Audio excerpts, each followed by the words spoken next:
सूर्य का प्रकाश धीरे धीरे चंदवा से छनता है, जो जंगल के फर्श पर प्रकाश और छाया का एक मोज़ेक डालता है।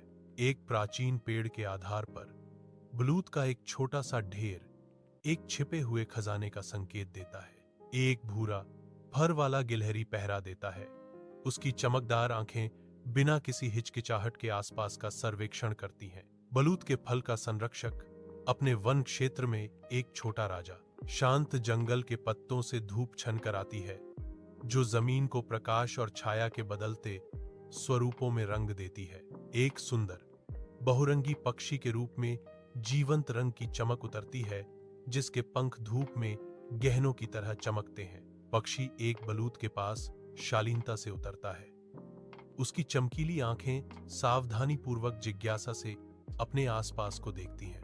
नाजुक गतिविधियों के साथ पक्षी झुकता है। उसकी चोंच धीरे से बलूत की जांच करती है, उसके वजन और बनावट का परीक्षण करती है। यह संघर्ष करता है। इसके छोटे पंजे धरती को पकड़ते हैं, क्योंकि यह बलूत को उठाने की कोशिश करता है।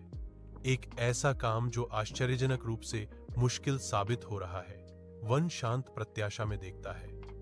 पक्षी के बने रहने के साथ बलूत के फल का भाग्य अधर में लटका हुआ है। शांत जंगल के पत्तों से धूप छनकर आती है, जो अनदेखे जीवन से भरपूर दुनिया को रोशन करती है। एक छोटा सा गिलहरी आगे कूदता है। उसके पंजे हास्यास्पद गुस्से में कांप रहे हैं। यह जोर से चहचहाता है, एक तीखी आवाज जो शांत जंगलों में गूंजती है। एक पक्षी उसी तरह प्रतिक्रिया करता है। उसकी अपनी चीख गिलहरी के प्रकोप का तीखा जवाब है। अजीब भाव उनके चेहरों पर आते हैं। एक मूक वन तर्क को दर्शाते हुए वन देखता रहता है। एक प्राचीन हरा दर्शक उनके छोटे से नाटक को सूर्य की रोशनी पत्तियों से छनकर आती है। एक शांत जंगल को रोशन करती है, जहां प्रकृति का नाटक होता है। एक चंचल पक्षी चक्कर लगाता है। एक बलूत का फल अपनी चोंच में पकड़े हुए नीचे एक गिलहरी को चढ़ाता है। गिलहरी दृढ़ संकल्प से चमकती आंखों के साथ अपनी खोज शुरू करती है। चट्टानों पर फुर्ती से छलांग लगाती है। झाड़ियों से और गिरे हुए लट्ठों के पार गिलहरी दौड़ती है, अपनी खोज में बेपरवाह। वन पत्तों की सरसराहट से गूंजता है। चंचल शिकार के लिए एक मूक दर्शक। शांत जंगल में पीछा तेज होने पर घने चंदवा से धूप छन कर आती है।